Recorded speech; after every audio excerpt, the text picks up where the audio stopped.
Daniela Lima deixa escapar uma informação dos bastidores do STF e Globo corta sua fala. Moraes comete um grave erro e pode ser incluído na lista da Interpol. E Carla Zambelli volta a cometer um erro gravíssimo. Eu sou Marcelo Pontes e este é o Verdade Política, um canal que busca revelar o filme preto e branco da nossa política.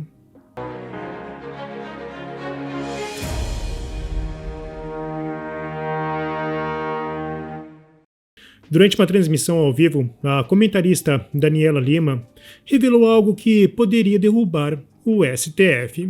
Sua afirmação foi tão pesada que gerou incômodo demais para sobreviver à tesoura da edição final. Segundo ela, o ministro do STF, fonte dela, é claro, teria dito que, se dependesse dele, já teria prendido todo mundo, referindo-se ao inquérito da suposta trama golpista. É uma declaração forte de quem, aparentemente, confunde toga com farda, Constituição com decreto de estado de sítio. Mas não parou por aí. Daniela também afirmou que o ministro Alexandre de Moraes estaria segurando ações judiciais por estar pressionado com as sanções impostas pelos Estados Unidos. Ou seja, o guerreiro da democracia estaria, segundo fontes, pensando duas vezes antes de soltar o martelo.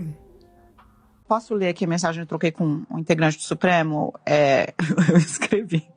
Ai, gente, desculpa. 10h30 da manhã. A Zambelli fugiu, ministro. Você que informou? Aí, às 11h25, o ministro responde. Pois é, mas se tivesse preventiva, iam dizer que é ditadura. Aí eu falei, mas isso ela está dizendo de todo jeito, a deputada, né? Porque até aquele momento ela já estava, inclusive, falando, né? Mas só ela, né, respondeu.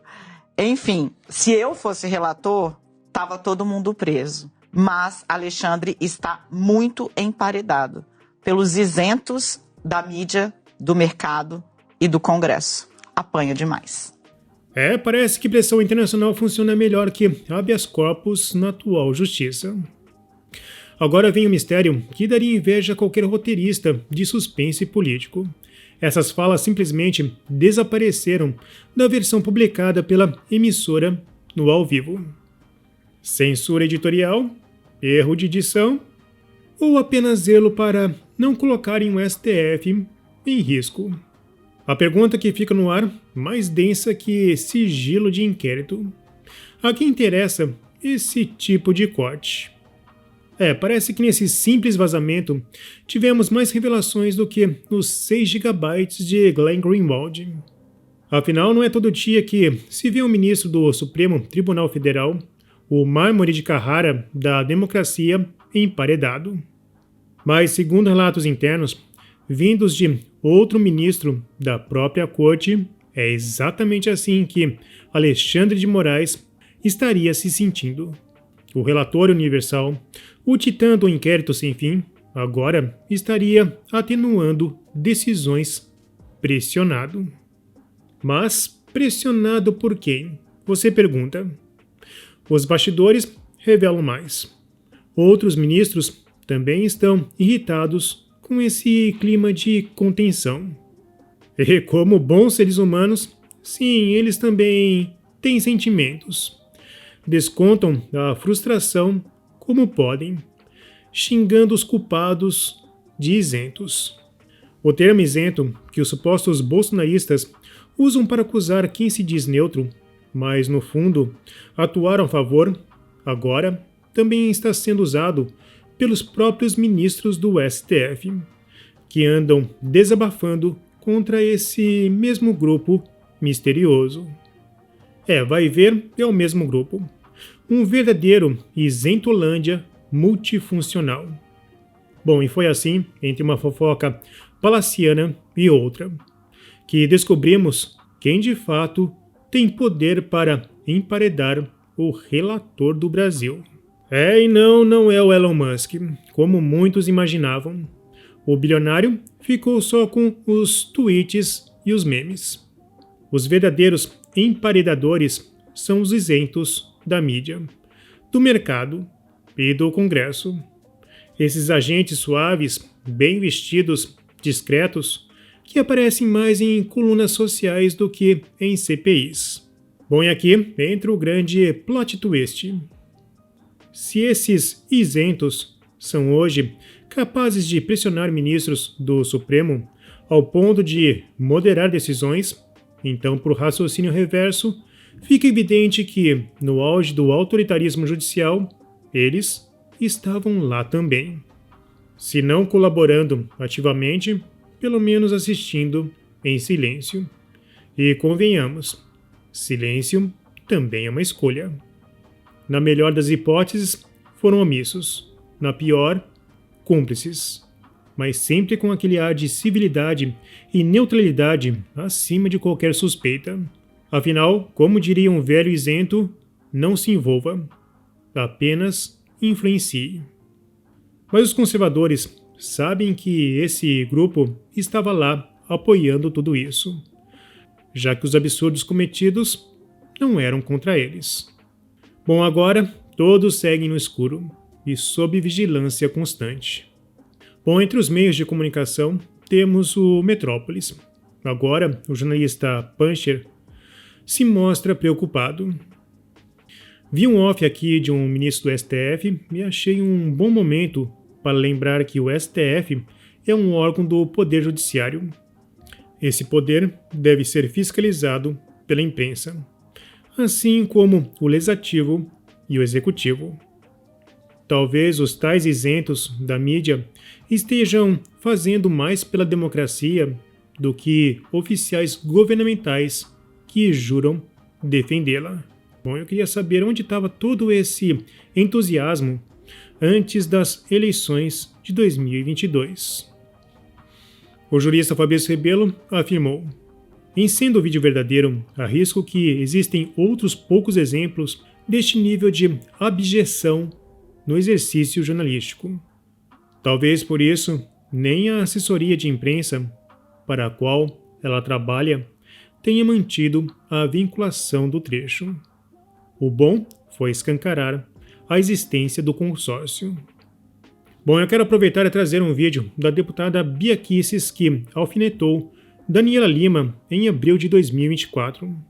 Agora, a nova narrativa que está sendo criada aí é uma organização criminosa internacional conduzida pelo Elon Musk para destruir e atacar a democracia do Brasil. Isso é uma coisa, parece o teatro do absurdo.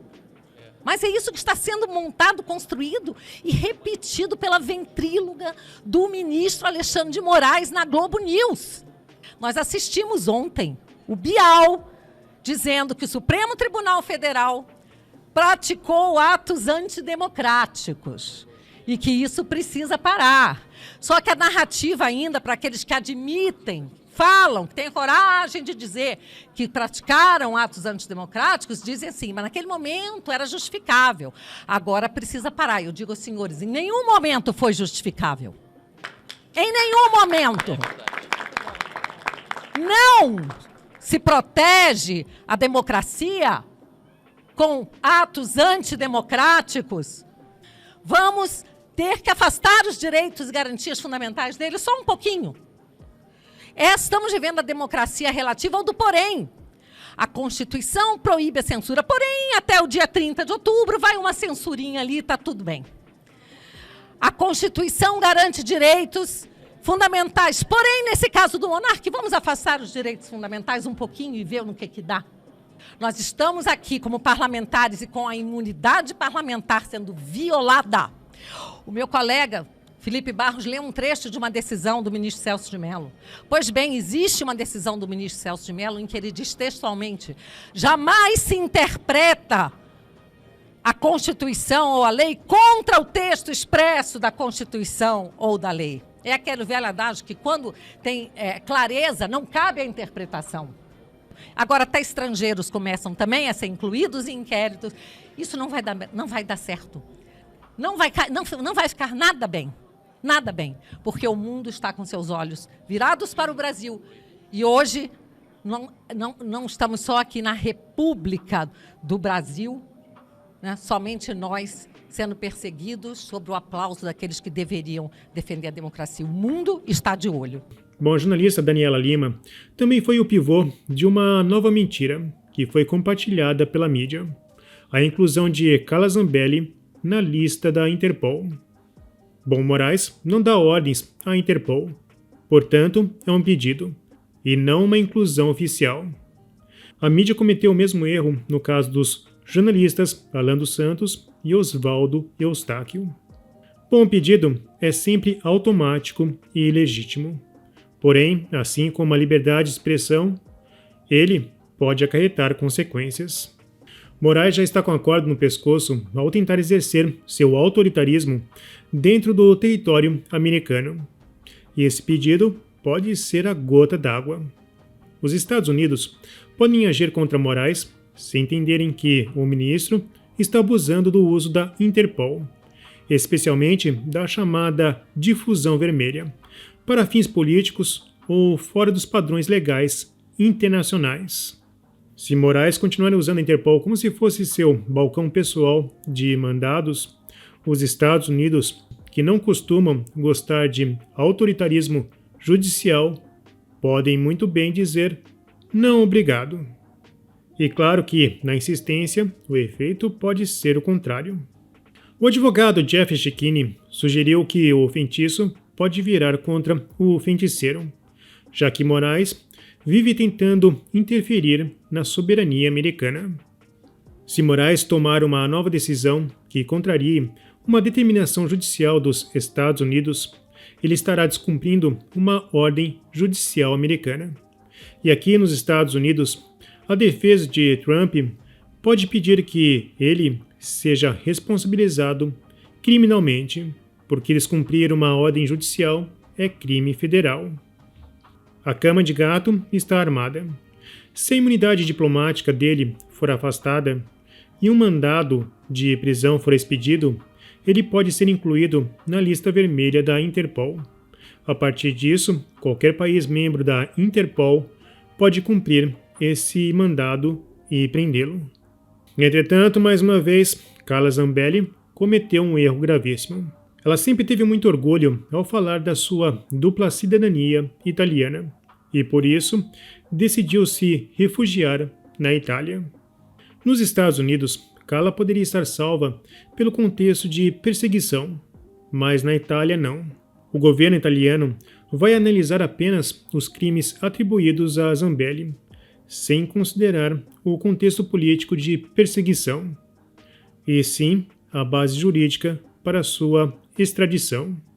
Na Itália, contratar um hacker para agir contra uma instituição pública é crime, e pode ser enquadrado tanto como crime cibernético quanto como atentado contra a segurança do Estado.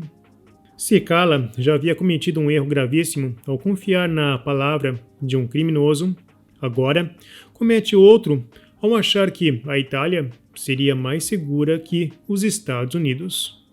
Além disso, mais uma vez, acaba prejudicando a direita como um todo, pois nos Estados Unidos seria mais um trunfo contra Moraes. Bom, mas a trama terá novos capítulos. Entretanto, uma coisa é certa: Moraes está percebendo que está perdendo a guerra.